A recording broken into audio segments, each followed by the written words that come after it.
As I walk through the valley of the shadow of death, I take a look at my life and realize there's nothing left. Cause I've been blasting and laughing so long that even my mama thinks that my mind... Thank you for joining me today. Today's video will be about the Carrol Foundation Trust, which is also known as the Conspiracy to Murder case.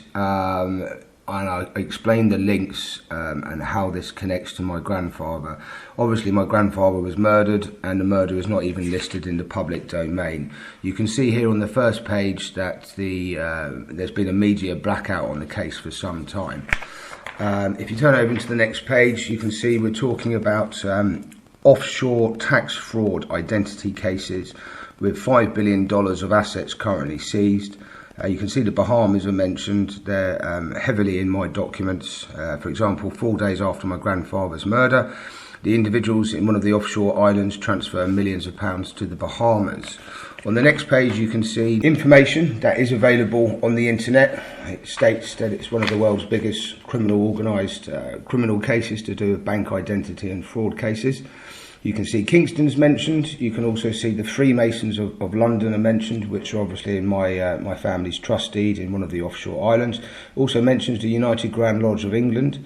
That's exactly the wording of my trust deed, pretty much. Bretcher was my grandfather's old law firm. He was a partner in that law firm and a salary paid partner.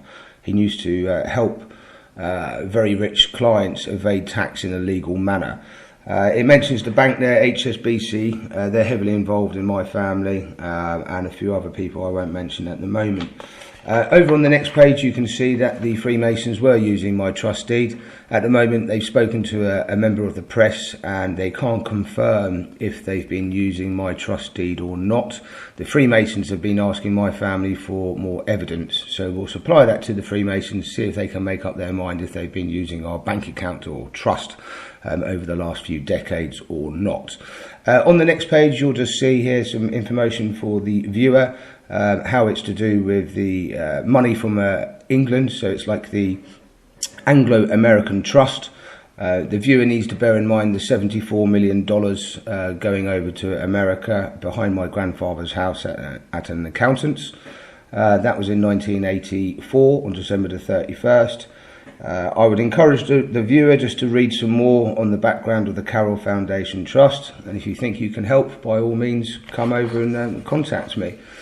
Again, some more information on the Carrol Foundation Trust. Now, something quite interesting here. I've been contacting the Metropolitan Police for some time now, but just before Christmas, around November, I've really been pushing for some information on my grandfather's murder and also how it links to the Carrol Foundation Trust. The Serious Fraud Office and the Metropolitan Police are an absolute disgrace. They've just ignored me.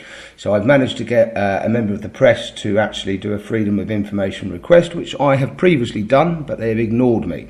You can see what the letter contains there. This is the questions posed to the Metropolitan Police by the member of the press, and you can see on the next page it's quite shocking, their response. Please accept this letter as an acknowledgement of receipt of your request, which has been considered under the Freedom of Information Act.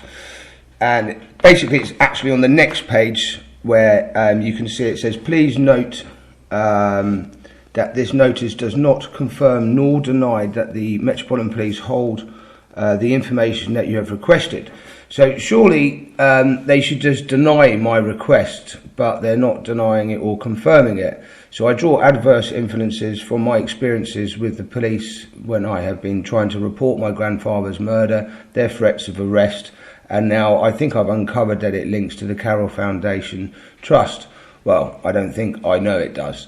There's many missing property companies, and what the case is about is people conspiring to murder someone. I can prove that in the documents. The individuals have changed the documents, etc., etc. So if there's anyone out there that wants to get involved and help me claim some of my family's rightful inheritance, please get in contact. Thanks for listening.